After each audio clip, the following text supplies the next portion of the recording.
Halo teman-teman, Assalamualaikum warahmatullahi wabarakatuh. Kembali lagi bersama saya, Marseli Primadewi, dalam paket pelatihan soft skill penggunaan prinsip Pareto di kehidupan sehari-hari. Nah, pada sesi kali ini, kita akan membahas contoh penerapan prinsip Pareto dalam kegiatan pembelajaran. Pada bagian yang pertama, kami akan membahas bagaimana sih contoh penerapan prinsip Pareto dalam kegiatan pembelajaran. Yuk, ikuti pembelajarannya. Dosen pastinya mempunyai banyak metode pembelajaran. Dari prinsip Pareto, bahwa 20% metode dan cara yang digunakan menyumbang 80% peningkatan hasil pembelajaran.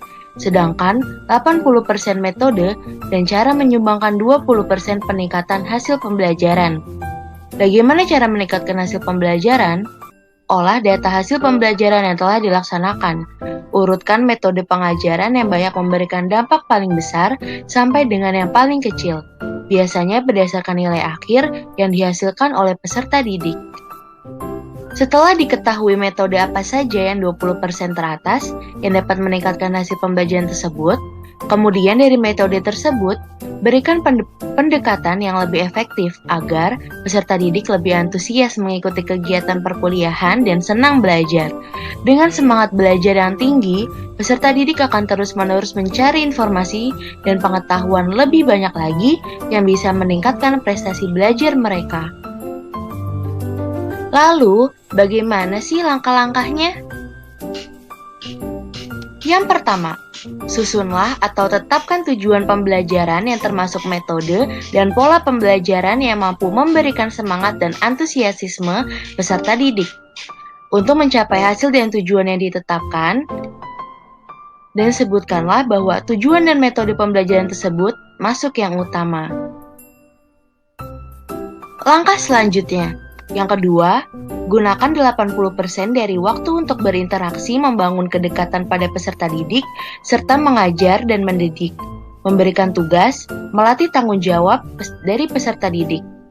Langkah yang ketiga, gunakan 80% sumber daya, seperti alat, metode, sarana, dan fasilitas, untuk meningkatkan dan mengembangkan pembelajaran dalam mencapai hasil yang ditetapkan.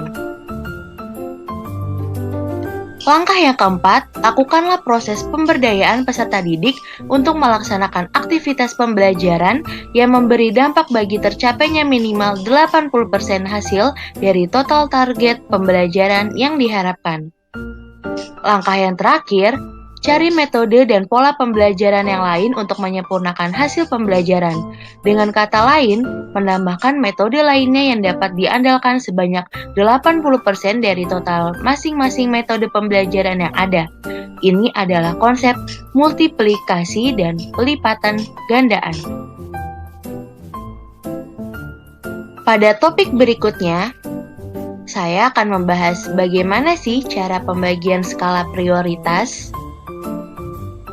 Skala prioritas dibagi menjadi 4. Yang pertama, sangat penting dan sangat mendesak. Segera laksanakan dan selesaikan terlebih dahulu aktivitas yang bersifat seperti ini. Yang kedua, sangat penting dan kurang mendesak. Tetapkan batas waktu untuk penyelesaiannya dan usahakan untuk mengerjakan aktivitas ini dalam rutinitas sehari-hari. Yang ketiga, kurang penting dan sangat mendesak. Temukanlah cara yang cepat dan efisien untuk mengerjakannya tanpa banyak melibatkan waktu. Dan yang terakhir, kurang penting dan kurang mendesak. Kerjakan dalam waktu setengah jam sampai 1 jam yang disisihkan setiap beberapa hari sekali agar tidak mengganggu pekerjaan utama. Sebagai penutup, di masa kini, bekerja keras saja tidaklah bijaksana. Dan bekerja dengan cerdas saja juga belum cukup untuk menciptakan perubahan positif yang berdampak luas bagi pekerjaan kita maupun organisasi.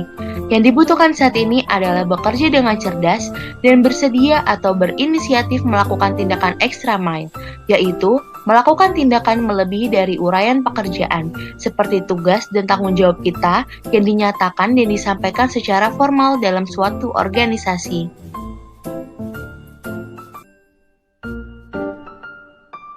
Nah, bagaimana penjelasannya? Menarik kan? Sekian penjelasan dari saya. Semoga dapat dipahami dan dapat bermanfaat ya. Sampai bertemu di materi selanjutnya.